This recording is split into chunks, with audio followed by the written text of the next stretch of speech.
Olá, Antônio Carlos, presidente da CONACAT, da nossa Confederação das Carreiras e Atividades Típicas do Estado, e hoje, Dia do Servidor. Que coisa boa estar recebendo aqui parceiros do quilate, desses que estão aí na tela, doutor Carlos Gadelha, que já nos honra de novo com a sua presença, já deu grandes contribuições a mobilizações nossas, a esclarecimentos à sociedade, aos servidores. Obrigado, doutor Carlos Gadelha, pela sua presença. Já vai ser dada a palavra a você. O grande presidente Amaury Perusso, presidente da FENESTC, também nosso parceiro de tantos anos, tantas jornadas juntos, meu amigo Amaury. Tiago, presidente da ANAT, né, que também nos abrilhanta aqui com a sua presença e com a experiência que eu sei que você vai trazer a todos. Doutor Maicon, que um parceiraço também que nós temos na CONACAT e que o Ministério Público tem o prazer de contar com você, e a mediação do doutor Fábio Monteiro, que vai conduzir os nossos trabalhos. Eu estou aqui apenas para fazer o primeiro cumprimento a todos os servidores públicos do Brasil e à sociedade à qual servimos. Doutor Fábio, o senhor conduz o evento. Boa tarde a todos. Obrigado, presidente Antônio Carlos, por essa saudação. É um prazer estar aqui com vocês. Meu nome é Fábio Lima, eu sou advogado, sou parlamentar da CONACAT. Estou lá apoiar a representação da entidade aqui em Brasília, no Distrito Federal, no acompanhamento principalmente aqui do Congresso Nacional. Estamos aqui para um dia de homenagem, e eu gosto dessa expressão, que o verdadeiro significado de comemorar é relembrar em conjunto. E os servidores públicos têm muito a lembrar em conjunto nesse momento. São 5 anos, pelo menos, de uma luta muito drástica. Não que antes disso a nossa situação estivesse perfeita, mas nós estamos numa luta cada dia mais difícil. Primeiro o teto de gastos, depois o fim do imposto sindical, o congelamento das remunerações, a reforma administrativa, os regimes fiscais nos estados, uma situação cada dia pior. E agora o Brasil e o mundo estão enfrentando a pior crise que nós jamais pensamos viver, e já estamos no 2º ano nesta crise. Não que ela tenha passado, mas é preciso começar a olhar para frente. E esse é o mote desse evento: os desafios da reconstrução do Brasil e o papel do servidor público nesse momento. Por isso estamos aqui com esta mesa, com a Amaury, da FENASTC, da Federação Nacional dos Tribunais de Contas, com o Tiago, da Associação Nacional dos Analistas em Tecnologia da Informação do Governo Federal, com o Dr. Carlos Gadelha, pela Fiocruz, pela Pesquisa Brasileira, com o Antônio Carlos, representante da CONACAT, presidente da CONACAT, líder do movimento Basta, de tantos outros movimentos que estão fazendo essa luta há tanto tempo. E o que nós queremos hoje conversar é justamente sobre isso. Como nós podemos preparar os próximos passos. Mas vamos conversar agora, voltando para o tema, aqui com o Dr. Carlos Gadelha. Fiocruz é uma instituição bicentenária e, quando a gente olha para a história, surgiu também de uma crise terrível que o Brasil vivia. E a gente vê, já antes da pandemia, movimentos de ataques a justamente essas instituições. Cogitação de privatização, por exemplo, do Instituto Butantan, no estado de São Paulo, da Embrapa, de tantas outras instituições que formaram a base da ciência brasileira. Hoje, o povo brasileiro começa a valorizar mais essas instituições quando sentiu na pele a vacina que veio pela Fiocruz, pelo Butantan. Fale um pouco para a gente sobre os desafios na saúde pública e na pesquisa em saúde pública em tempos como esse que nós estamos vivendo. O senhor conhece muito melhor do que eu. Bom, primeiro aqui eu queria agradecer o convite para participar desse evento. A CONACAT é uma confederação nacional, né, das carreiras e atividades típicas de Estado, que eu vou fazer uma brincadeira com vocês, né? Eu acho que a gente tem que até ampliar o conceito do típico de Estado, né? Hoje eu acho que a própria ideia, já estou aqui, Antônio Carlos, trazendo uma proposição, né? a pesquisa e a ciência ser típica de Estado, né? Assim, isso a gente, porque ela não é exclusiva do Estado, mas a pesquisa que está por trás de toda a resposta que o mundo deu à pandemia foi pesquisa pública. Foi a pesquisa pública. Então, acho que... Mas eu queria também saudar aqui o colega Amaury Perusso, né, da FENASTIC. Desculpem se eu erro aqui alguma sigla, né, mas estamos aqui juntos. Acho que os profissionais da área de controle, né, dos tribunais de contas são parte da solução, não apenas o problema.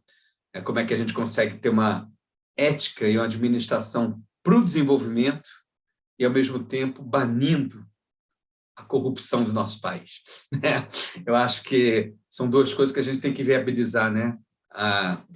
E também queria saudar aqui o Maicon, o Fábio Lima, o Thiago Jaquino da ANAT, e dizer que é um prazer estar aqui, né? A Fiocruz, eu acho que ela é emblemática. Você sabe como a gente se autodenomina, né? Instituição estratégica de Estado. É assim que o nosso mantra é instituição estratégica de Estado. Há 121, agora indo para 122 anos de existência, né? E a Fiocruz, ela de alguma forma ela incorpora pelo menos 3 dimensões essenciais que eu acho que até eu trago aqui para marcar esse dia do servidor, né? A primeira dimensão é o compromisso com a saúde pública. O compromisso, a dedicação de 121 anos. Oswaldo Cruz, quando criou a Fiocruz, de alguma forma estava criando as bases da instituição mais desenvolvida em ciência e tecnologia nos trópicos e na América Latina, construindo no Castelo de Manguinhos o primeiro centro de medicina experimental, já lidando com na época, né, as endemias, muitas pandemias também, ligadas às doenças transmissíveis, varíola, febre amarela, peste bubônica. Sem a gente combater aquelas doenças, o Brasil não teria conseguido dar um passo além. Então, a Fiocruz já se inscreve, desde o seu início, do compromisso social do servidor público. E como eu, né, e aqui queria também, né, dizer, Fábio, como é bom ter aqui você de mediador aqui nesse processo, né? Como eu pude assistir ao longo da história, já são 30 e quase 35 anos de serviço público. Em toda a minha história, trabalhei em ministérios, trabalhei na área da saúde, do desenvolvimento regional, sempre com o olhar de onde a população mais precisava, né? 99% das pessoas, servidores públicos que eu encontrei, eram pessoas honestas, trabalhadoras, comprometidas com o Brasil.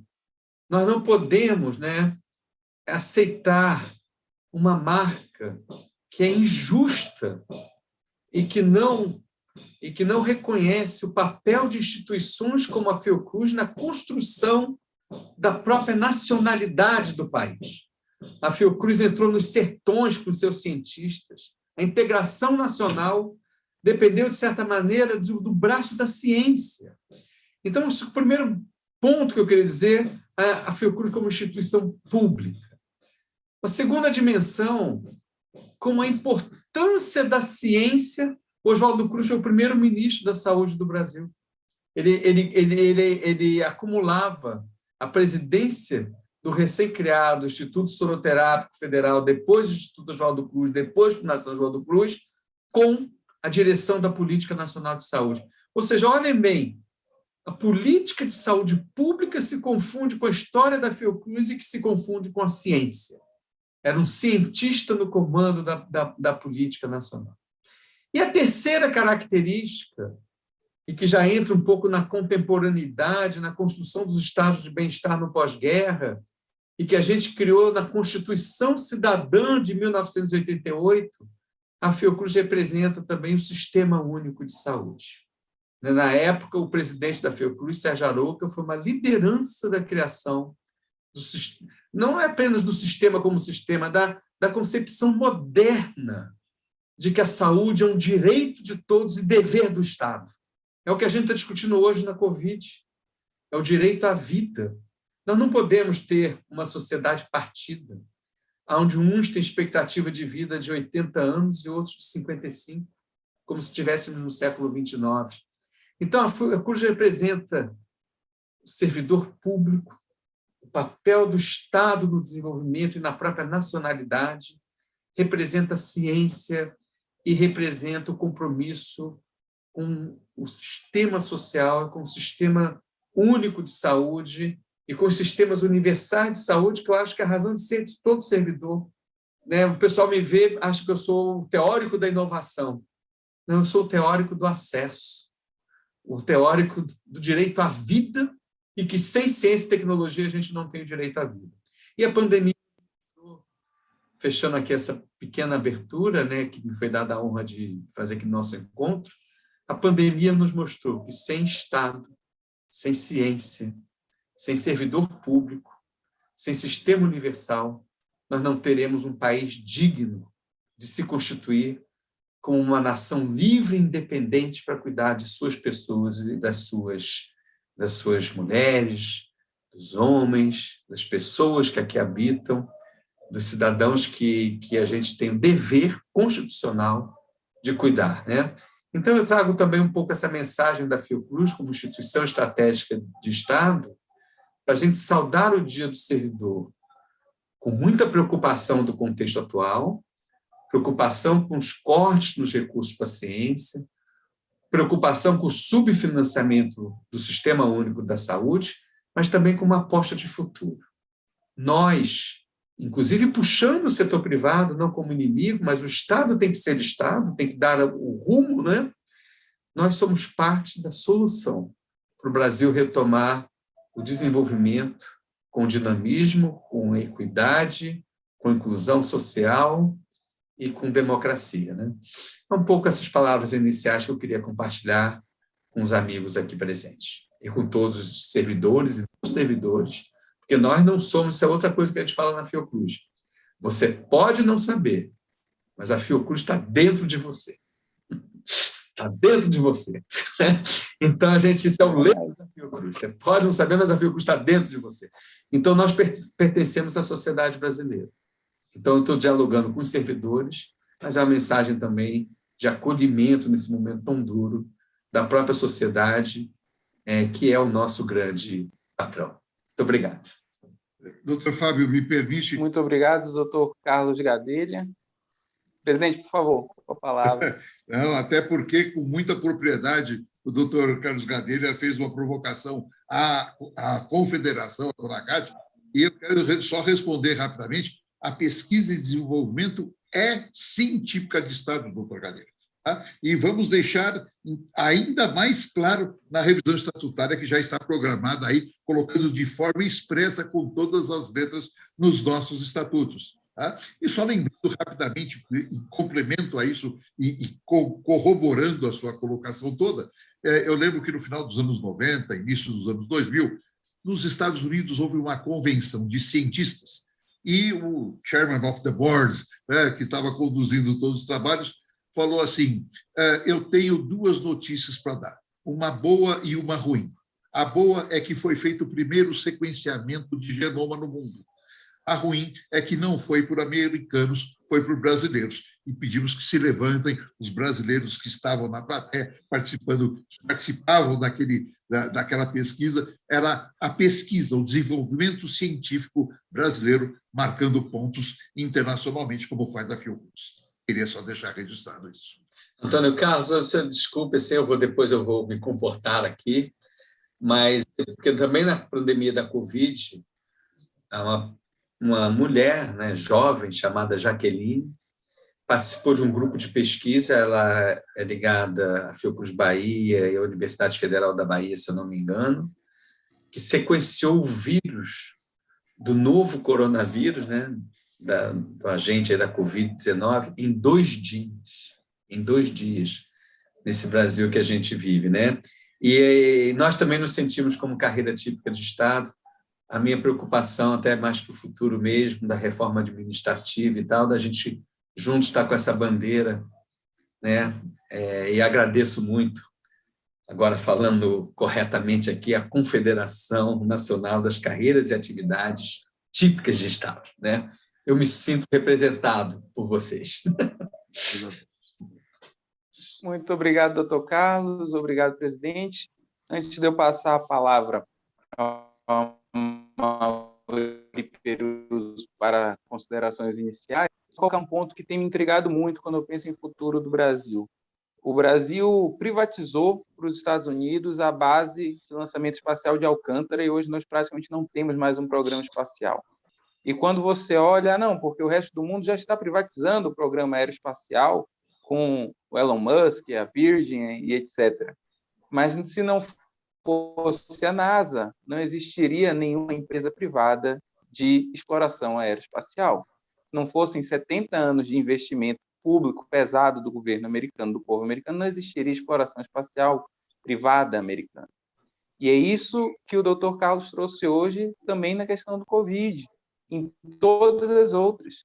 Não existe pesquisa privada, não existe evolução científica e tecnológica particular sem o papel do Estado. Então, se nós quisermos ter um Estado que é digno do nome, a gente precisa ter uma carreira forte de ciência e tecnologia. Passando, então, a palavra para considerações iniciais ao Amaury Peruso, presidente da FENASTC. Boa tarde a todos e a todas. Comemorar o 28 Dia do Servidor Público na verdade, abrir uma grande conversação sobre o tempo que nós estamos vivendo e também sobre a trajetória que esse país cumpriu. Quando lá em 1938 Getúlio Vargas criou o DASP e depois criou todo um regramento para organizar o Estado brasileiro, ele estava respondendo exatamente a ideia, o ideário de como o Estado Nacional apoiaria toda a política de desenvolvimento industrial do país. E por aí também passa a pesquisa. Eu ouvia com atenção as palavras do Dr. Carlos Gadelha, já tivemos oportunidade de conversar outras vezes, e lembrava que a expressão que traduz melhor o seu papel é o que se chama de intelectual orgânico de Estado. E aí eu fui verificar um pouco da conceituação, né? E ele diz que esse é o ser humano que é profundamente ligado à sua classe social originária, de quem ele se torna o porta-voz, né? De quem ele se torna a presença pública. E essa questão da pesquisa, do desenvolvimento da ciência e tecnologia, ela está presente, ela sempre nos acompanhou, né? Ela sempre nos acompanhou. E ela está mais do que nunca presente nas necessidades, né, do nosso país. Então, nós temos uma longa jornada, né, de organização do Estado brasileiro. E aqui, quando eu falo Estado brasileiro, eu estou falando do governo da União, também do governo dos estados, também do governo dos municípios, né, Antônio Carlos? Quer dizer, essa visão geral da estrutura do país. Então, nessa longa jornada, aprendemos muito, viu, Fábio? E cumprimos um bom papel. Cumprimos um bom papel de estruturar o Estado brasileiro para contribuir no processo de desenvolvimento. Vamos lembrar que da Revolução de 1930 até o ano de 1980, o Brasil cresceu numa proporção de 7% ao ano do seu produto interno bruto. É o maior crescimento contínuo em 50 anos da história da humanidade, de todos os países, né? E o momento que nós estamos vivendo, curiosamente, a pandemia produzida pela Covid-19, ela recolocou no centro da conversa a estruturação ou a reestruturação dos estados nacionais. eu costumo perguntar para as pessoas nas minhas conversas se eles têm uma fotografia de pessoas lá na Bolsa de Valores de Nova York, lá onde tem o touro lá e tal, se ele viu pessoas reclamando para os empresários que aplicam na Bolsa de Valores para que eles comprassem ou desenvolvessem vacinas. Não, os seres humanos se dirigiram aos seus governos, às suas autoridades constituídas, aos institutos de pesquisas públicos, e deles exigiram, pediram uma resposta para a crise em escala internacional. E não foi só vacina. Nós, diante de uma crise sanitária e de uma crise econômica, também foi para os governos que se voltaram às pessoas para dizer: precisamos proteger aqueles que não estão conseguindo produzir e ganhar dinheiro, né, para manter-se. Precisamos alimentar aqueles que perderam suas fontes de recursos, né? Enfim, o Estado teve uma presença, vamos dizer assim, um renascimento contra a agressão que vinha sofrendo, uma agressão tipicamente ideológica, né? Tipicamente ideológica. Então, os estados renasceram diante disso e vão cumprir um novo papel. Eu penso que no dia de hoje, nós vamos falar de serviços públicos, de servidores públicos, de organização desse Estado para prestar esse tipo de essa função para a sociedade e para o desenvolvimento da economia e para que o ser humano alcance toda a sua dimensão, toda a sua capacidade e desenvoltura que ele pode alcançar. Esse é o nosso papel, um pouco nessa conversa, ousadamente tratando, né, qual é o papel que nós queremos cumprir, que nós devemos cumprir. Não temos nenhuma hostilidade ao setor privado, mas o capitalismo não existe sem as estruturas de Estado. É ilusão acreditar isso, né? E é uma tentativa de desconstruir, essa tentativa de dizer que não precisa de Estado é um discurso daqueles que gostariam de se apropriar do Estado por dentro dele fazer um processo brutal de acumulação, deixando de fora a maior parte da população. Este é o início da conversa, Fábio, para a gente poder seguir em frente aí, ouvindo as outras pessoas. Muito obrigado, Amaury. A gente vai voltar a esse ponto. Agora, Dr. Michael Zambrini, da Associação dos Anéis Judiciários do Ministério Público do Estado de São Paulo. Em seguida, a gente passa para o Dr. Tiago Aquino, da ANAT, e passamos para o debate propriamente dito. Obrigado pela palavra. Dr. Fábio, peço vênia, antes de adentrarmos na questão posta, eu gostaria de cumprimentar a todos os participantes desse debate, na pessoa do presidente da CONACAT, o senhor Antônio Carlos Fernandes Lima Júnior, a quem eu aproveito para prestar as minhas homenagens pela atuação na condução dos trabalhos do BASTA, que vem trabalhando no sentido de esclarecimento à sociedade sobre os prejuízos que podem advir com a aprovação da PEC 32. É um papel muito importante que está sendo muito bem desempenhado. Então, aqui eu presto minhas homenagens. Eu aproveito também esse momento, nesse dia do servidor público, parabenizá-lo. Quanto mais nesse momento em que nós vivemos, em que não é só o servidor público que está atacado, é isso que a sociedade precisa entender. É o próprio serviço público, é o desmonte do Estado. Eu vejo isso como bem colocado pelo doutor Carlos, que contou para nós aqui a história da Fiocruz, que eu não conhecia, fiquei encantado, o papel da ciência no nosso país. É isso mesmo, a gente tem que passar isso para frente.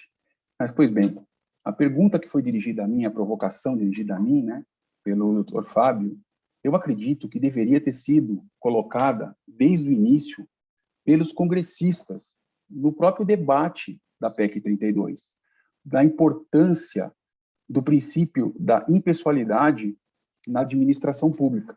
E eu percebi que esse assunto não foi colocado à tona até pelo relator, né? Foi colocado e deixado de lado esse princípio. Ele é muito importante na administração pública. E aí surgem as indagações. Será que a PEC 32, como posta atualmente, atende o princípio constitucional da impessoalidade? será que ela atende os fundamentos previstos no artigo 1º da Constituição, os objetivos da nossa República, previstos no artigo 3º? Veja bem, são fundamentos e objetivos da nossa República que são colocados no início da Carta Constitucional, para mostrar a relevância e a importância dela perante todo o texto constitucional. Será que a PEC 32, que eu me nego de chamar de reforma administrativa, porque ela é tudo, menos reforma administrativa, ela possibilita a construção de uma sociedade livre, justa e solidária, ela garante o desenvolvimento nacional? Será que a iniciativa privada ia entrar nos sertões, que nem falou o doutor Carlos, lá, para fazer as pesquisas que precisam? Será que ela visa erradicar a pobreza, a redução da desigualdade social, promover o bem-estar de todos, sem preconceito? Isso está no texto constitucional. Isso faz parte do arcabouço jurídico nosso. E aí vem uma PEC totalmente distoante de tudo isso, né, trazendo um ar de reforma administrativa. Então, por isso que eu me nego a chamar de reforma administrativa. Para mim, ela é PEC 32 mesmo. Mas, assim, é importante, antes da gente entrar mesmo na questão da impessoalidade na administração pública, eu peço licença, mas de forma bem reduzida mesmo, muito simplória até, para explicar o que vem a ser a administração pública. Como se sabe, a administração pública começou a ser organizada no século XVIII e XIX, ainda sob o jugo do Estado absolutista. Foi a partir do Estado de Direito que a administração pública começou a se estabelecer, juntamente com o direito constitucional e com a separação dos poderes, com o princípio da legalidade. Todo mundo sabe que o princípio da legalidade, a função primordial é dar segurança jurídica à sociedade, é limitar a atuação do Estado aos ditames legais. Será que a PEC tem toda essa preocupação? Foi a partir daí o direito administrativo foi ganhando mais e mais relevância, a ponto de ganhar o status de direito autônomo, como regras e princípios próprios. Aí surge no Brasil. No Brasil, o Constituinte de 88 optou, devido à relevância do texto, naquele momento, devido à relevância do tema, incluir na Constituição diversas regras e princípios da administração. E tal inserção não foi porque o Constituinte entendeu nos debates ali no Congresso, não. Foi um movimento social e embates políticos da sociedade que trouxe essas regras da administração para dentro da Constituição. Isso é muito importante, coisa que a PEC vem esquecendo. A PEC 32, ela vem passando que nem um rolo compressor sobre isso. E dessas discussões, naquele momento, nasceu os princípios da administração, que estão esculpidos no artigo 37. Lá nós encontramos, além do princípio da impessoalidade, que foi objeto da pergunta, o da legalidade, da moralidade, da publicidade, e depois o da eficiência, que foi incluído como uma emenda constitucional. E é muito importante deixar bem claro que a eficiência também foi posto não no sentido da prestação do serviço em si, mas também no desenvolver de quem está prestando, o servidor que está prestando. Então, assim, a gente escuta muito de falar, precisamos ter um controle sobre o servidor público. Não. Quem escuta começa a acreditar que uma vez o indivíduo passou no concurso público, ele nunca mais vai sair do serviço público. Isso não é verdade. Isso aqui a gente sabe que não é verdade. Basta olhar o Diário Oficial. Pega o Diário Oficial todo dia, você vai ver diversas demissões de servidores, por N motivos, inclusive por ineficiência. Então, assim, nós passamos... Doutor Michael, a gente vai voltar para a pergunta específica mais à frente. Por enquanto, eu preciso passar a palavra para o Thiago para a gente seguir, mas já é uma introdução muito importante sobre o conceito do Estado e qual o papel da impessoalidade dentro do conceito do Estado. No decorrer do debate, a gente volta especificamente para esse ponto. Thiago, por favor, para as suas considerações iniciais, você que é presidente da Associação Nacional dos Analistas de Tecnologia da Informação do Governo Federal. Então, Fábio, boa tarde a todos. Primeiramente, eu gostaria de agradecer aí essa rica oportunidade ao nosso presidente da CONACAT, Antônio Carlos, que, com palavras do colega nesse instante, tem feito um trabalho ímpar, né? Tem feito um trabalho aí diferenciado em ajudar a nossa sociedade em todos esses assuntos. Em relação à tecnologia, Fábio, né, que assim, hoje, qual, né, o maior desafio, né, da administração pública federal em relação à tecnologia? O desafio da organização da administração pública do governo federal, ele é o mesmo desafio das organizações privadas, né, das empresas privadas. Hoje, assim, o Dr. Carlos Gadelha, que é um prazer ter conhecido ele, uma satisfação enorme. Ele deve ter em mente que hoje o Brasil, né, a nossa nação, ela tem um problema estrutural em relação à tecnologia, né? Nós não temos profissionais suficientes formados para atender a grande demanda da nossa nação, né? Tanto para governo como para as organizações privadas. E tanto é que hoje saiu até uma pesquisa, passou até no jornal, na CNN, que houve uma grande demanda aí de mais de 600% de profissionais, né, da área de tecnologia no Brasil. E isso foi devido à pandemia, né, essa transformação digital, essa aceleração digital. Então, hoje, o governo federal, a maior preocupação, o desafio dele é justamente na força de trabalho, né, nesse servidor especializado em tecnologia. Posso trazer aqui alguns exemplos cruciais nesse momento. A gente teve o meu INSS, a prova de vida, né, tudo de forma digital, carteira de trabalho digital, carteira de trânsito digital, e o próprio auxílio emergencial, né, que foi algo assim eficiente, rápido, de forma muito inteligente. Esses servidores, né, do governo federal conseguiu atuar nisso. E hoje o maior desafio do nosso país, né, do nosso governo, é justamente esse, é criar mecanismos para que a gente consiga reter esse profissional dentro do governo, né? Hoje a nossa carreira, a gente conta apenas com 448 servidores especializados em TI para atuar em mais de 220 órgãos do Executivo Federal. Então, é surreal mesmo esse dipar, essa quantidade de servidores para atuar gerenciando essas soluções de tecnologia, né, no governo Executivo Federal. Então, assim, é algo que tem que se preocupar, certo? O governo ele tem que criar aí mecanismos e ferramentas. Para vocês terem uma ideia, mensalmente a gente perde servidores da nossa carreira para a iniciativa privada. Então, perceba assim, a característica que é como um servidor ele larga o governo para ir para a iniciativa privada. Por quê? Por que ele está fazendo isso, entendeu? Então, o governo tem sim que estudar, a ANAC vem conversando aí com a equipe econômica, para a gente conseguir aí criar um mecanismo, ferramenta para reter esse servidor dentro do governo federal, porque se eu já tenho um problema na iniciativa privada, então, que lá na iniciativa privada você perdeu um colaborador, no outro dia você abre um processo seletivo para tentar atrair alguém para o lugar dele. Aqui não. Aqui, quando eu perco um servidor público, eu não tenho outro para colocar no lugar. As atividades que ele tem vai passar para outro servidor, entendeu? Então, é importante sim. Hoje a gente não tem como pensar numa política pública sem pensar em tecnologia, em que tecnologia vai sustentar essa política pública, como eu vou prover essa tecnologia de forma rápida, eficiente, em tempo real.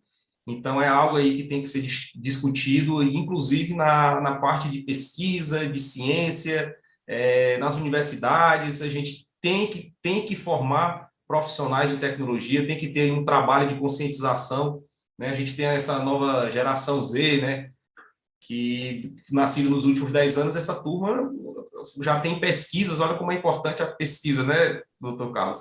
Já tem pesquisas que dizem que essa geração Z, ela não quer conversa com tecnologia, né? Ela quer ir para outra área. Então, como é que eu vou fazer isso dentro do meu Brasil, para atender as políticas públicas digitais, né? Levando em consideração que hoje nós temos aí uma nação digital, praticamente mais de 70% da nossa nação utiliza a internet via celular. Então, estamos aí diante da quarta revolução industrial, que são as tecnologias, e a própria sociedade 5.0. Então, queria deixar isso e deixei por último, não me esqueci, parabenizar todos os servidores, assim, em especial o servidor da educação da saúde, que nesse momento de pandemia, o que seria do brasileiro, da sociedade, se não fosse o trabalho, o espírito público, a dedicação, o comprometimento dos servidores da área de saúde. E até agora, né, na pós-vacina, tem feito um trabalho aí ímpar, um trabalho diferenciado. Então, eu acredito que se tinha alguém com alguma dúvida da importância do serviço público, Infelizmente, foi por conta da pandemia que a gente conseguiu provar, né? E quando eu trago tecnologia, eu vou trazer só um dado importante, os especialistas em tecnologia do governo federal, a gente conseguiu aí estabelecer, né, na pandemia, o home office, né, o teletrabalho para que as pessoas atuassem de casa, e com isso nós trouxemos aí uma economia de mais de 3 bilhões aos cofres públicos somente no ano de 2020. Então, isso aí é uma benção e é algo que temos, sim, que se preocupar e investir muito. Ciência, tecnologia, pesquisa. Acho que é isso aí que a gente já pode começar o debate. Eu vou voltar a palavra lá para o doutor Fábio. E só complementando, o home office economizou 3 bilhões e salvou milhares, talvez milhões de vidas, né? O home office permitiu aos colegas servidores passarem pela pandemia com alguma tranquilidade de terem a possibilidade de fazer o distanciamento. E um conto pessoal, eu tive a oportunidade precisei, na verdade, para alguns clientes ingressar com ações judiciais para manter alguns clientes em home office, que tinham extremos riscos diante da Covid. E uma coisa que a gente sempre conseguiu demonstrar é o seguinte: toda a condição tecnológica para que o serviço não fosse interrompido foi dada. É uma questão de decisão pessoal daquela autoridade querer que aquela pessoa volte para o presencial. Mas o governo federal foi capaz, em grandes áreas, de manter a continuidade do serviço público, preservando a vida do servidor. E quando isso foi desfeito, foi por uma decisão política daquela autoridade. E também é um profissional de educação, né? Muita gente acha que as escolas estão fechadas, os professores estão de folga. Pelo contrário, eles se desdobraram em passar para a tecnologia, e foi uma área em que faltou muito o apoio, né? Faltou por decisão política, não por falta do servidor. Faltou a decisão política de apoiar tecnologicamente as escolas, as faculdades, os alunos. O próprio Congresso Nacional aprovou uma lei para que fosse oferecido 4G a todos os alunos da rede pública. Essa lei foi vetada pela Presidência da República. Mas, se fosse posta a lei para execução, tenho certeza que os servidores públicos se desdobrariam para executá-la. Vamos seguindo para o debate, seguir um pouco aqui nas perguntas que a gente tinha conversado de norte para a gente trazer para os nossos espectadores.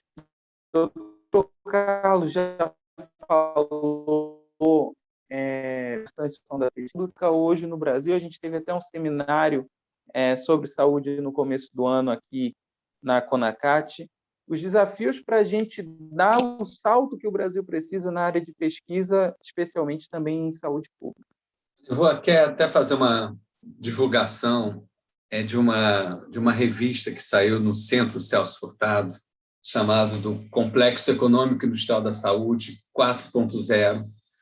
Eu pude coordenar uma rede de 39 pesquisadores de 10 instituições públicas para pensar a saúde do século XXI e propor uma alternativa frente à Covid. O nome é Desenvolvimento, Saúde e Mudança Estrutural. A ideia central é que a gente tem que quebrar um pouco o paradigma que a gente vivia, que separava a política social da política econômica e da política tecnológica. Hoje, a nossa dependência de importação, 90% dos insumos farmacêuticos ativos, os famosos IFAs, que o Brasil precisa, são importados. Eu digo, isso é uma questão econômica ou é uma questão social? As duas. Hoje, as importações nossas estão em 20 bilhões de dólares. Um orçamento inteiro do Ministério da Saúde é gasto, equivalente a um orçamento inteiro do Ministério da Saúde, é gasto com importação sem gerar um emprego e sem aproveitar uma tecnologia brasileira. E a gente com essa riqueza da ciência brasileira. Então, o que a gente propõe, e tem muito orgulho, que foi no centenário de Celso Furtado e nos 120 anos da Fiocruz, né? Eu acho que é muito, né, importante isso aqui dizer. Foi tipo a gente fazer jus ao Celso Furtado e dizer: não há desenvolvimento sem inclusão social e sem equidade.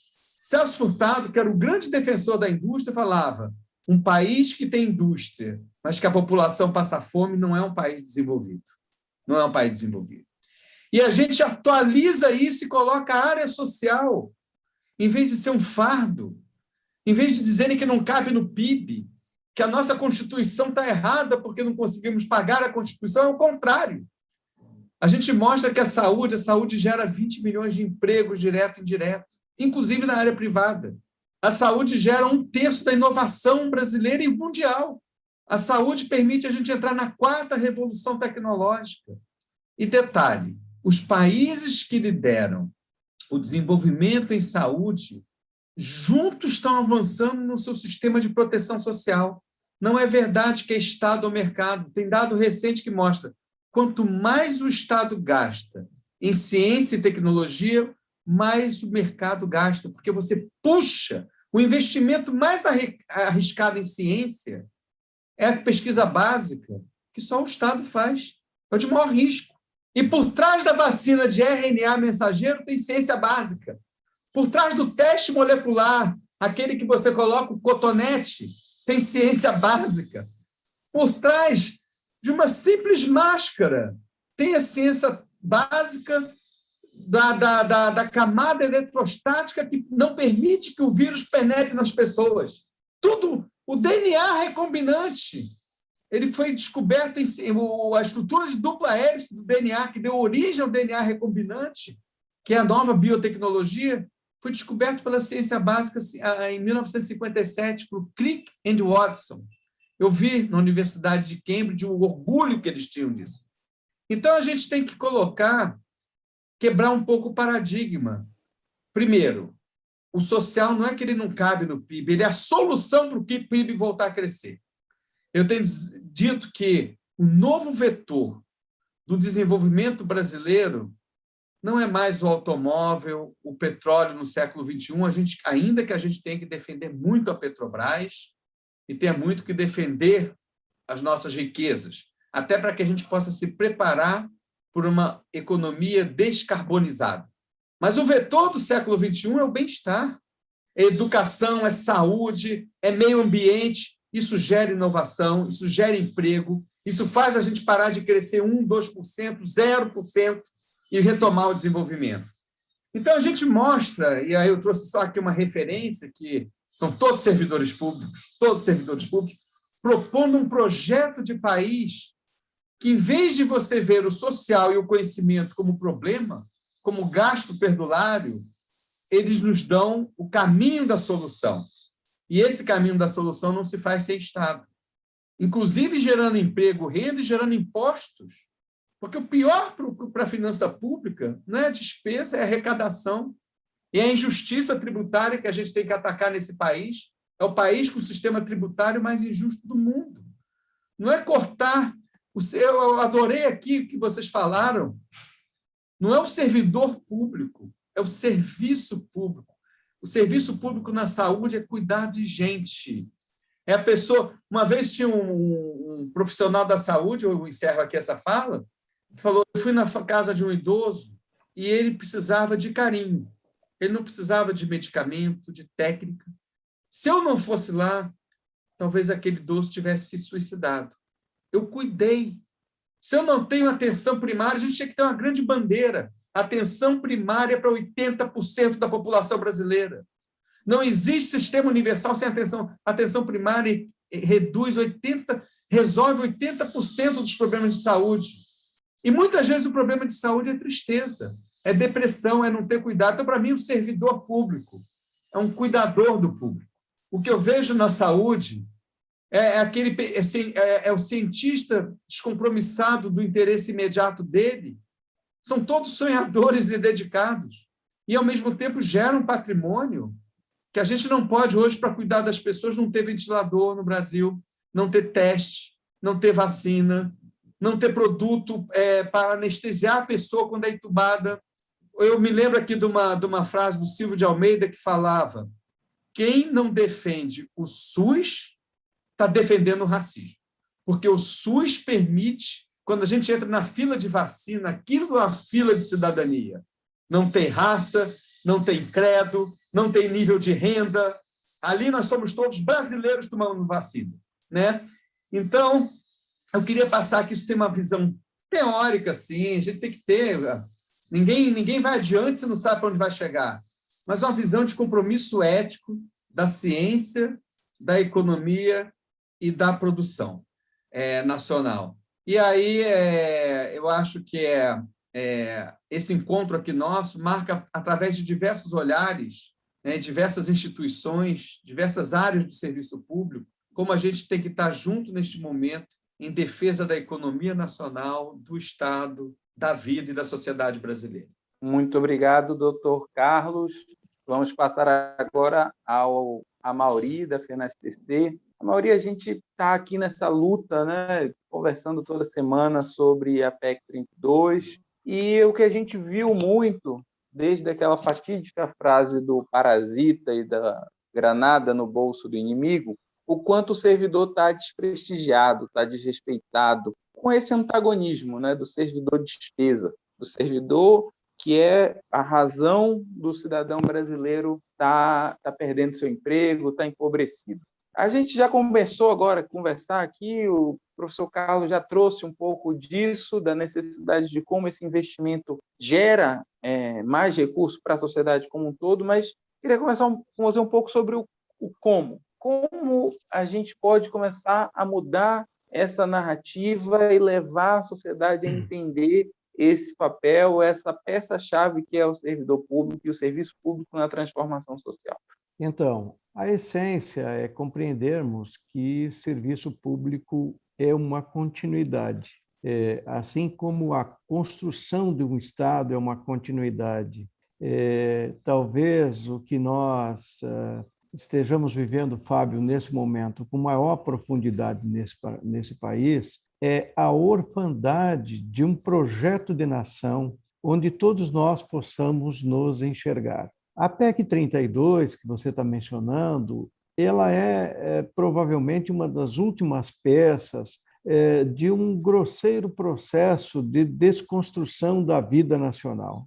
Teve início lá com o teto de gastos, a emenda constitucional 95, que inibe qualquer possibilidade de investimento público, né, em favor da sociedade, mas garante o pagamento dos juros, né, e da rolagem da dívida pública. Portanto, um grosseiro falso teto de gastos que se estabeleceu. Depois veio a reforma da Previdência, e nós vamos precisar reexaminar todos esses pontos que eu estou citando aqui. Veio a reforma da Previdência, e na reforma da Previdência se proíbe os brasileiros de se aposentarem. Não há nenhuma chance de um cidadão, e durante os debates da reforma da Previdência ficou demonstrado, o cidadão que vive em regiões brasileiras onde a expectativa de vida é menor do que a média nacional, ele não alcança as condições, mesmo que ele comece a trabalhar no início da sua vida, ele não vai conseguir alcançar condições para se aposentar. Depois veio toda a dinâmica, né? Eu costumo citar, depois veio a reforma trabalhista. O que a reforma trabalhista produziu? Uma brutal precarização das relações de trabalho no Brasil e a desconstrução do mercado interno.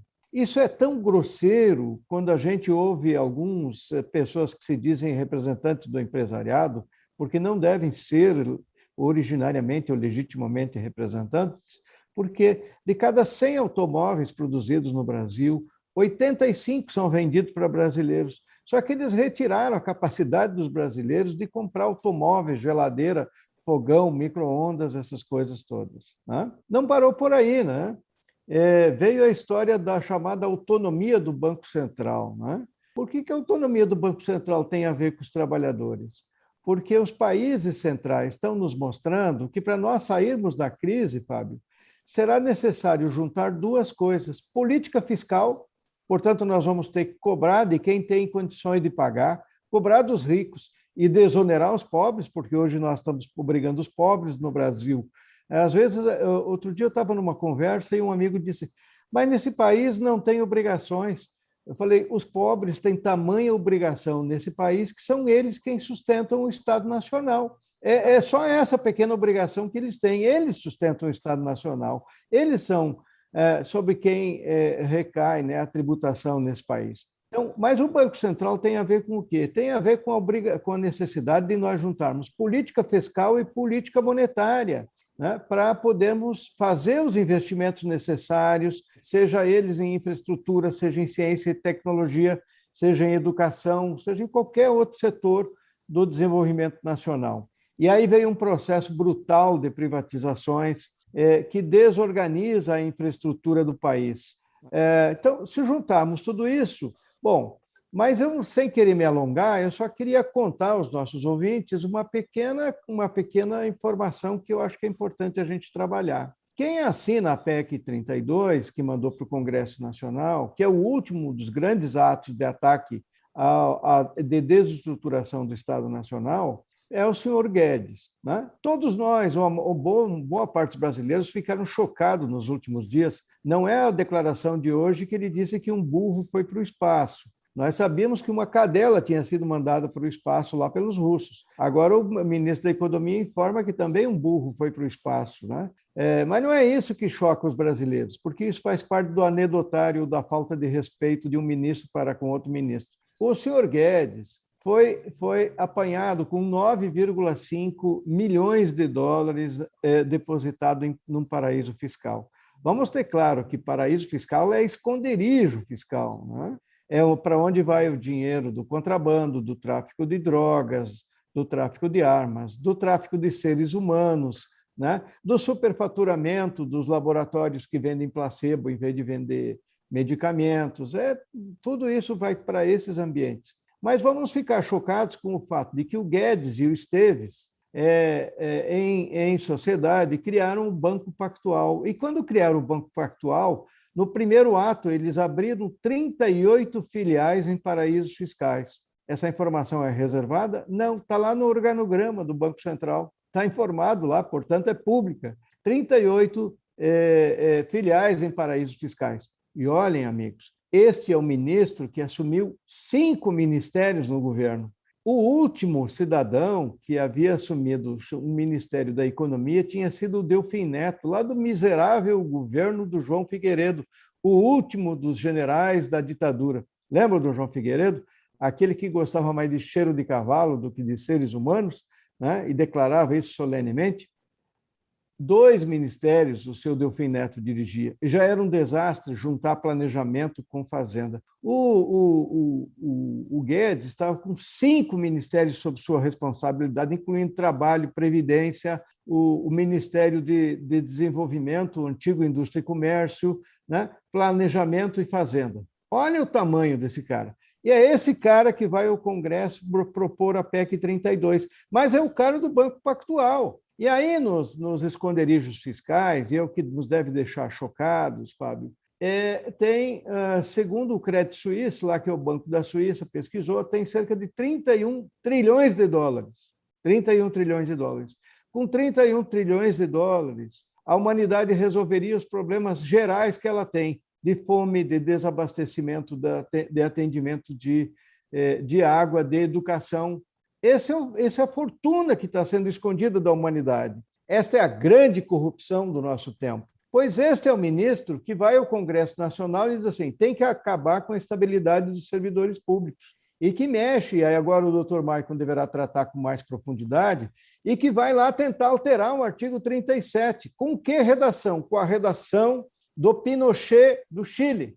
Esta é a declaração que o Guedes leva. E aí ele fica falando sofismas, fica contando histórias que não tem nada a ver com a realidade. Então, a realidade, nós estamos sendo atacados, os servidores públicos estão sendo atacados por quem tem essa trajetória. E resistimos. E quero encerrar, fazer a última frase aqui, Fábio, nessa minha intervenção, para dizer o seguinte: nós conseguimos montar a maior estrutura de resistência da história dos servidores públicos desse país. E, para tanto, nós tivemos que construir uma enorme frente, né, com todos os setores, inclusive com sindicatos da área privada, com entidades da área privada e tal. E agora vai nos levar, doutor Carlos Gadelha, a rediscutir, e essa é a minha próxima fala, quer dizer, o que é o Estado Nacional, qual é o modelo de sociedade que nós queremos, qual é o Estado que nós precisamos construir para responder a isso e quais os servidores públicos que nós devemos proteger e investir neles para que nós possamos fazer essa grande transformação e, lá na expressão do Celso Furtado, nos tirar de um estado subdesenvolvido para um estado desenvolvido, né? E podermos devolver à sociedade brasileira um pouco de dignidade que ela exige, que ela merece, né, no curso dos próximos anos. Paro por aqui para não ficar falando sozinho, que não fica bem. Muito obrigado, Amaury. Muito obrigado. É importante a gente ouvir, com certeza.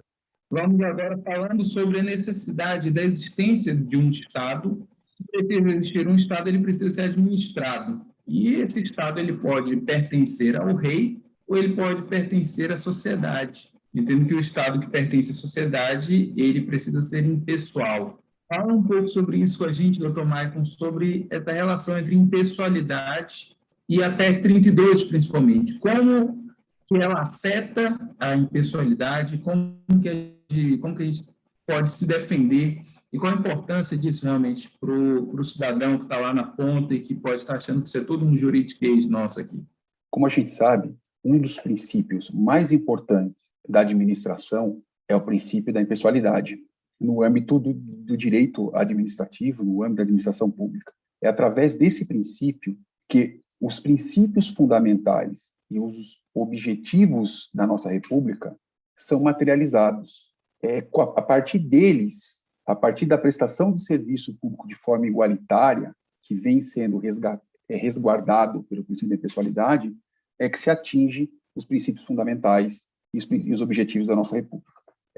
Como se sabe, o princípio da impessoalidade impõe à administração pública a tarefa de, na execução de suas funções, que a primordial é a prestação de serviço público, é agir de forma impessoal, sem mirar este ou aquele indivíduo de forma especial. Tanto que os servidores públicos, no nosso caso, se sujeitam, antes do ingresso, às regras do concurso público.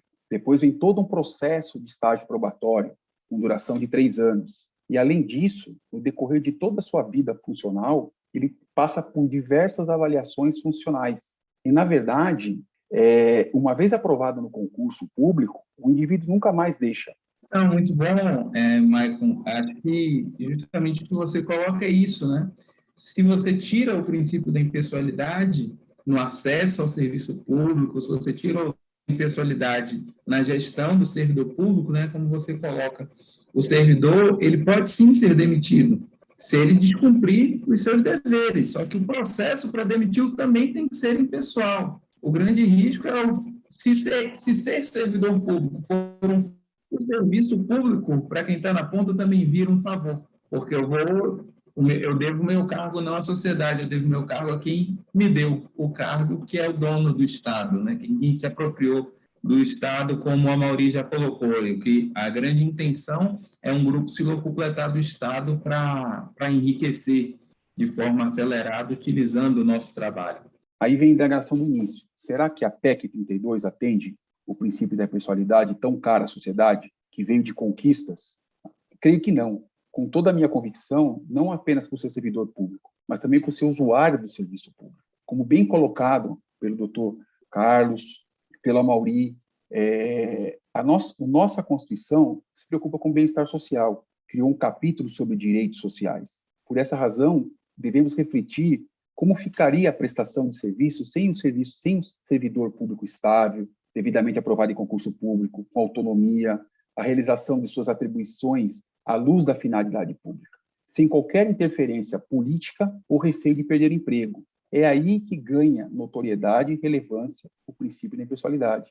O Estado tem que cumprir sua função de forma a não beneficiar ou prejudicar aquele grupo social, aquela administração, administrados, né? Aquele grupo de cidadãos, não pode perseguir nem privilegiar. O princípio da impessoalidade também está diretamente ligado ao conceito da cidadania.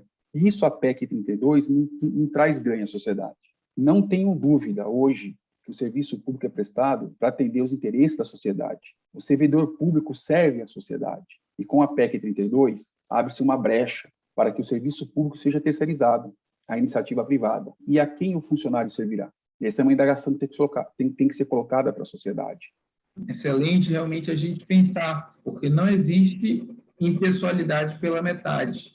O cidadão não pode achar que vai continuar sendo impessoal para ele se quem presta serviço público foi selecionado de modo pessoal. Tiago, nós estamos falando aqui, e essa cruz também do Dr. Carlos trouxe muito essa visão de futuro.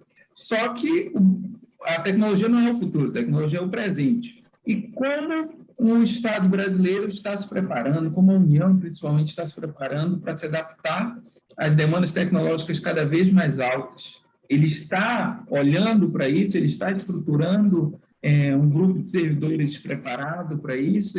Como isso está funcionando? Você que trabalha diretamente com isso, como analista de tecnologia da informação do governo federal. Então, Fábio, hoje a nossa carreira, né, carreira de ATI, analista em tecnologia da informação, nós somos responsáveis por todo o planejamento, coordenação, controle, supervisão, fiscalização de soluções TICs aí de todos esses órgãos. É uma área totalmente estratégica para o negócio do órgão, né? Você não consegue, como eu já defini aqui, você não consegue pensar numa política pública sem pensar em tecnologia, como é que eu vou prover isso de forma eficiente e com qualidade para o cidadão, para a sociedade. E o governo hoje, ele, em relação à força de trabalho, que é o que a gente mais precisa, porque quando as pessoas falam, tem que investir em tecnologia, de que é formada a tecnologia? Então, quando se fala em tecnologia, né, que tem hardware, software, mecanismo, ferramentas, antes disso, dentro da administração pública, você precisa do servidor. É o servidor público especialista em TI que vai pensar, que vai estudar, que vai analisar, que vai planejar que solução técnica, que solução de TI vai atender aquela política pública. E nisso o governo está parado. Só para vocês terem ideia, nós temos aí 5 acordos do TCU que aponta, que orienta para o investimento nessa força de trabalho, dessa carreira de tecnologia. São 5 acordos do TCU que diz, olha, vocês têm que fortalecer esse time. A carreira está com evasão aí de quase 60%. A aceleração digital, a transformação digital piorou isso aí ainda mais para as organizações privadas, quanto mais para dentro do governo federal. Então, hoje, o governo precisa, de forma rápida, de forma eficiente, para ontem, reestruturar esse cargo, criar um plano de carreira, que hoje nós não temos um plano de carreira, então é necessário criar-se um plano de carreira, uma política de remuneração, Fábio, justa e compatível com o mercado, porque eu estou perdendo o servidor para o mercado. Então, eu tenho que pagar aqui o que o mercado está pagando para esse profissional, para esse gestor de tecnologia. Então, eu preciso fazer isso. Depois que eu fizer isso, eu vou estar criando um mecanismo para me reter o servidor público dentro do governo federal, aí sim fazer concurso. Precisamos fazer concurso e concursos de forma efetiva, para o servidor vir atuar aqui e dar continuidade em todo o trabalho que está sendo feito, na própria melhoria contínua disso, entendeu? Então, evoluir, a gente, estamos aí a transformação digital, a gente fez excelentes trabalhos. Esse trabalho que foi feito, é necessário servidores de forma efetiva aqui dentro, para trabalhar aqui, para manter a melhoria contínua, evoluir, inovar, que as novas políticas públicas já nasçam de forma digitais. E isso eu tenho que ter servidor público efetivo, entendeu? Então, eu tenho que estruturar o cargo, eu tenho que criar um plano de carreira e preciso, de forma emergencial, fazer um concurso para a tecnologia para dentro do governo federal. Então, assim, hoje o governo ele tem que se mobilizar isso, ele não tem saída. Não tem saída. Temos as empresas que atuam para a gente? Temos o CERF, temos o DataPrev, e a empresa da iniciativa privada, mas eles não atuam para o Executivo Federal se não tiverem os servidores para planejar a solução TIC e para fiscalizar os contratos que vão ser celebrados com essas empresas, né? Que executam e operam os serviços de tecnologia. Exatamente. Muito obrigado, Tiago. E é uma questão de soberania, né? É uma questão de noção de país. Um país que não tiver soberania sobre os seus dados, que já diz o clichê, é o novo petróleo, não é um país soberano, é um amontoado de gente, é uma estrutura de computação de poder. Falando um pouco sobre isso, foi muito lembrado hoje sobre o trabalho que foi feito ao longo de mais de um ano de tramitação da PEC 32, de como isso foi um choque de ordem nos servidores públicos e no movimento sindical da necessidade da nossa integração. Presidente Antônio Carlos, o senhor, pela CONACAT, junto com todos os parceiros, participando também do Movimento Basta, do Fórum das Centrais, de todas as entidades da operativa intersindical. Fale um pouco para a gente sobre essa experiência dessa unificação, desse processo de aprofundamento do diálogo e como foi esse processo de levar a informação, como está sendo esse processo de levar a informação sobre a PEC 32 e a necessidade do Estado a todos os brasileiros. Primeiro que tivemos uma experiência muito interessante, que foi a realização, foi e está sendo a realização de audiências públicas descentralizadas do Congresso, né? Passamos a levar a discussão da PEC 32 para ser ali na Câmara Municipal. A primeira, inclusive, foi no município de Jaru, no interior de Rondônia. Uma Câmara Municipal se propôs a ser a primeira Câmara a falar a discutir esse tema nacional dessa grandeza, dessa magnitude. E isso fez com que a sociedade, e pipocando isso em todos os lugares, fez com que a sociedade se apercebesse, e cada vez mais vem se apercebendo, da gravidade que é a PEC 32, e ela acaba exercendo uma pressão definitiva, né, para as decisões que os parlamentares tomam. Eles aí, principalmente, vamos dizer, como a luta que as entidades todas fizeram, as organizações sociais fizeram, para que não fosse votada a PEC 32, já desde o ano passado, quando ela foi lançada, né, fez com que desse tempo para que a sociedade se aprofundasse e soubesse mais sobre isso. E aí cabe uma coisa, doutor Fábio, a presidente Amauri, presidente Maia, o Tiago, que honra ter a oportunidade de participar de um grupo deste quilate. Aí eu vinha pensando comigo em todas as intervenções que eu escutava dos parceiros. Nós tivemos uma experiência ontem, dia 27, muito interessante, né?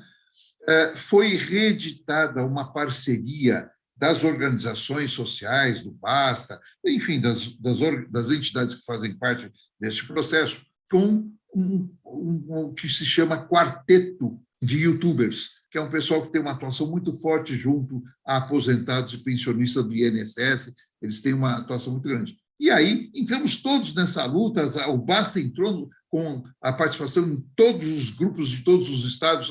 O que tivemos a notícia, então? Que a live que foi feita para acompanhar a deliberação da Câmara dos Deputados, em que, felizmente, nós conseguimos fazer com que não fosse derrotada como estava previsto, né, fez com que batesse o recorde de participantes, de pessoas, chegar a 14 mil pessoas acompanhando ao vivo esta audiência, essa sessão da Câmara dos Deputados. A informação que chega é que, quando essa informação chegou no plenário, chegou aos deputados, que estava tamanha audiência, né, isso teve seu peso também nas deliberações. Então, aqui fica, enquanto eu cumprimento todos os servidores públicos do Brasil, pelo Dia do Servidor Público, por aquilo tudo que representa o Estado em toda essa estrutura, fica a questão seguinte: a gente só consegue chegar a um número recorde porque as pessoas, daqueles 14 mil entraram, as pessoas aceitaram o desafio, tiveram a grandeza de entrar anonimamente e ser uma das 14 mil pessoas ali presentes. Então, a mensagem final que fica de cumprimento a todos os servidores públicos do Brasil é essa: vamos nos conscientizar da importância da participação, de esclarecer a sociedade, de esclarecer os parlamentares, que isso é que vai fazer com que que a gente consiga segurar este ímpeto de destruição do Estado brasileiro. E aqui eu quero registrar o meu agradecimento da CONACAT a cada um dos parceiros aqui que fizeram parte desse momento, ao doutor Fábio, que mediou com brilhantismo todo o processo, e o nosso agradecimento a todos os servidores públicos do Brasil que representam esse Estado, que nós temos a obrigação de corrigir os defeitos, mas preservar e fortalecer. Essa é a nossa mensagem final. Muito obrigado, presidente Antônio Carlos. Seguindo aqui para o fechamento do nosso debate, eu agradeço pelas palavras e acho até talvez indevidas, que eu acabei trocando um pouco as ordens aqui hoje, mas eu espero que a mensagem final esteja sendo passada para o cidadão que nos ouve. Doutor Carlos, nós já conversamos bastante sobre o papel da ciência do Brasil, sobre o papel da Fiocruz, sobre essa necessidade de unificar a transformação social, econômica e científica. Gostaria que você falasse agora a oração final e, mais importante, como levar essa mensagem para a população. Mais do que a necessidade disso, eu acho que aqui já todos concordamos. Como levar isso para a população? Olha, talvez esse seja um dos grandes dilemas contemporâneos, né? Como é que a gente consegue comunicar à população, perceber a importância do nosso trabalho, do trabalho público. Eu comentei aqui com vocês, né? A Fiocruz tem um lema, né? Você pode não saber, mas a Fiocruz está dentro de você, né? E tem questões, né? Foi feita uma enquete sobre a área que a população mais respeitava e achava importante na ciência e na tecnologia. A saúde ganhou. O que eu acho que isso dá uma pista para a gente? A gente tem que dialogar com as necessidades sociais concretas.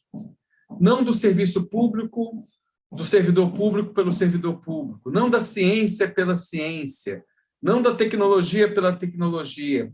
Eu acho que, crescentemente, a gente tem que mostrar que aquele cuidado que a gente dá lá na ponta para o idoso que consegue ter orientação quando ele tem uma queda, depende do serviço público. Nunca a área privada vai lá se ele estiver na periferia e não tiver renda para pagar. É que o conhecimento que está por trás da vacina que a Fiocruz produz dependeu do serviço público. O teste que diz se a pessoa tem Covid ou não depende, né, da capacidade de ação do Estado e do compromisso social.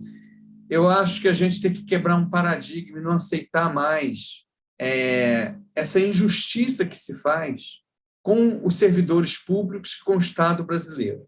Eu acho que se a gente hoje ainda consegue proteger a vida, consegue dar educação, consegue dar um auxílio emergencial, como foi lembrado aqui, para a população, é porque nós temos o Estado e temos servidor público. Eu acho que a gente tem um grande desafio de não deixar o lixo da informação fazer a cabeça da nossa sociedade. A gente tem que ir para a rua. Eu até vi aqui um projeto do Antônio Carlos, né, que era de uma crescente participação social nas políticas públicas, né? Depois ele pode falar sobre isso.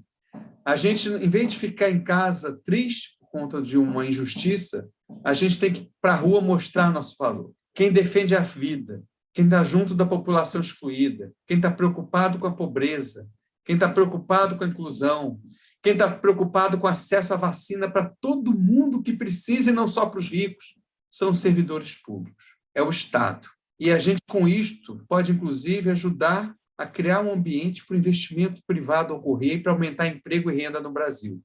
Mas não tem um país do mundo que se desenvolveu sem Estado e sem servidor público. Nenhum. Então, neste Dia do Servidor, a gente tem que dizer o seguinte: nós temos muito valor, porque nós estamos o tempo todo preocupados com a vida, com a qualidade de vida, com a inclusão social e com o bem-estar das pessoas. Isto é a nossa missão, isso é o nosso lema, isso é a nossa razão de ser. Isto ninguém nos tira. Nós somos servidores para servir ao público.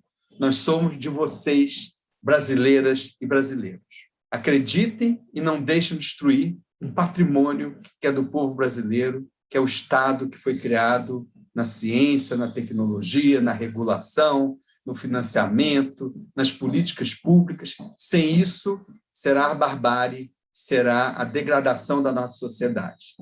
É um pouco a mensagem que eu queria deixar para todos. Muito obrigado, doutor Carlos, realmente cirúrgico. Então, presidente Amauri, uma mistura de pergunta com mensagem final. Quais os próximos passos? O servidor público tirar desse 28 de outubro e não só olhar para trás e para a luta que foi até aqui. Quais os próximos passos? O que nós podemos pensar de como o serviço público pode contribuir para essa necessária reconstrução de um país que está tendo suas instituições desmontadas uma a uma nos últimos, pelo menos, 5 anos? E já a sua mensagem final, naturalmente. Muito bem. Eu penso que essa é a pergunta mais importante que cada um dos servidores devam apresentar a si mesmo e dialogar com outros nessa data, né? Primeiro, eu queria fazer o registro que os servidores têm que se sentir vitoriosos nesse momento, né? A agressão mais profunda dirigida contra eles foi paralisada. Não foi só paralisada pela nossa ação, foi paralisada por um conjunto de acontecimentos. Mas sem a nossa organização, sem a mobilização nacional dos servidores públicos, nós não teríamos conquistado esta força necessária, né, para desarticular a possibilidade de votação da PEC 32, que esperamos não seja mais votada, né? Porque ela é muito ruim, ela não responde às necessidades de organização e de prestação dos serviços públicos no Brasil. Nosso desafio, Fábio, é construirmos uma pauta, um programa, e aí nós vamos além nós vamos além das nossas reivindicações imediatas. Em geral, o servidor público pensa em estabilidade, plano de cargos e salários, remuneração adequada, boas condições de trabalho, respeito pela sua atividade. Estas são condições essenciais, digamos que elas são indispensáveis que aconteçam. Mas, nesse momento, eu convido os servidores públicos desse país, aqueles que gostam da CONACAT, que atuam lá nas suas entidades, ou mesmo que não estejam ligadas a nenhuma entidade e que estejam ouvindo esta conversa, a pensarmos num plano nacional de reconstrução do país. Nós precisamos reconstruir o Brasil, nós precisamos refazer aquele conjunto de medidas que desmontaram boa parte da nossa coesão social, do nosso bem-estar social. Nós precisamos, por exemplo, refazer a destruição que foi feita na Previdência. As pessoas têm que ter o direito de trabalhar um longo tempo e ter segurança de que elas vão ter uma proteção quando chegarem lá no período da velhice, ou quando tiverem alguma enfermidade. Nós precisamos proteger os trabalhadores desse país e aumentar suas rendas, seus salários, e não desconstruir os seus direitos. Então, nós vamos ter que reconstruir isso, esse é o primeiro passo. Isso é um programa essencial, mas não abrimos mão de programas que estão antes disso. Nós temos que combater a fome. Nenhum brasileiro deve passar fome. Nós temos que garantir o sistema de saúde. Nenhum brasileiro deve deixar de ter atendimento quando necessita. Nós precisamos melhorar o nosso sistema educacional. É inaceitável o que vem acontecendo, né, de desconstrução da educação pública nesse país. E lá da escola, né, da creche, da pré-escola até a universidade, até os institutos de pesquisa. É um conjunto de responsabilidades que nós precisamos atuar. E precisamos dizer com toda a autoridade que não haverá a possibilidade de continuidade de uma vida socialmente regulada, organizada, com segurança, com proteção, sem a presença do Estado. O Estado é essencial. Mas qual Estado? Nós temos que tirar o Estado brasileiro da sua condição de Estado subdesenvolvido e dependente para dar a ele a característica de um Estado desenvolvido e independente. Isso é um pouco da tarefa que os servidores públicos devem chamar para si. Não será só nossa, Fábio.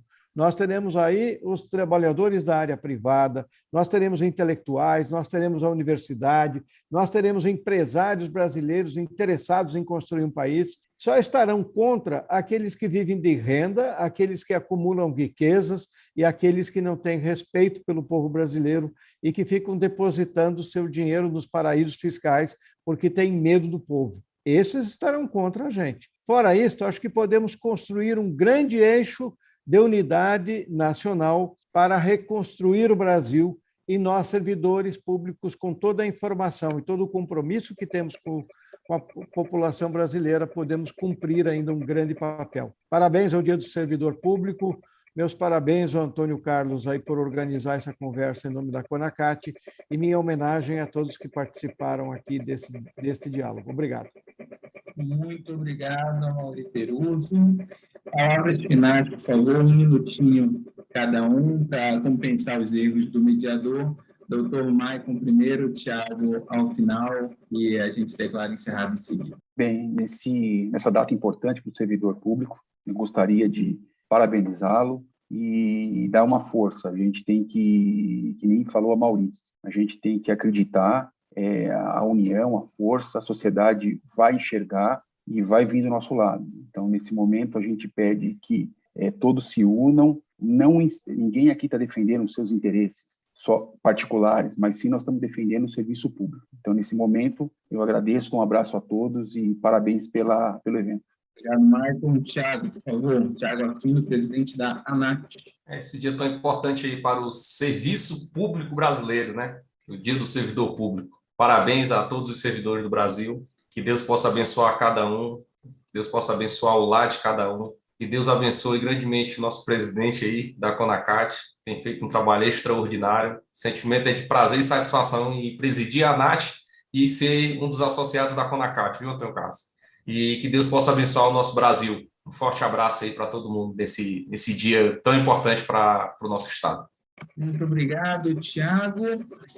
De minha parte, eu agradeço a oportunidade. Eu sou o único não servidor aqui e me resta parabenizar. Eu aprendo todos os dias trabalhando com servidores públicos.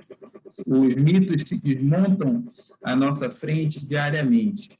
Eu tenho orgulho de ser da iniciativa privada, de ser um profissional liberal e tenho muita honra de trabalhar com servidores públicos de tantos quilates, de tantas histórias, de todos os cantos do Brasil, e por onde eu ando, eu converso, eu vejo o mesmo brilho no olhar do orgulho brasileiro que pertence a todos os servidores. Eu sempre tenho dito, o verdadeiro patriotismo é defender as instituições nacionais, é defender a Constituição do nosso país, é defender o nosso povo. O patriotismo que é simplesmente uma fantasia verde e amarela, ele pode muito bem ser antipatriótico. O patriotismo é defender que as universidades brasileiras funcionem, defender a pesquisa brasileira, defender um Ministério Público autônomo, eficiente, que respeite os direitos fundamentais, é controlar as contas da República para que não haja malversação do dinheiro público, é fazer o poder legislativo funcionar, é um poder executivo que tenha a tecnologia da informação de forma independente e soberana. O patriotismo é desenvolver o nosso país e tratar com igual e com respeito às demais nações. Então, é essa pátria que nós precisamos construir e que todos os servidores públicos trabalham para construir. Meu muito obrigado a cada um dos servidores públicos, em especial a você que nos assistiu até agora. Um grande abraço em nome da CONACAT e até mais.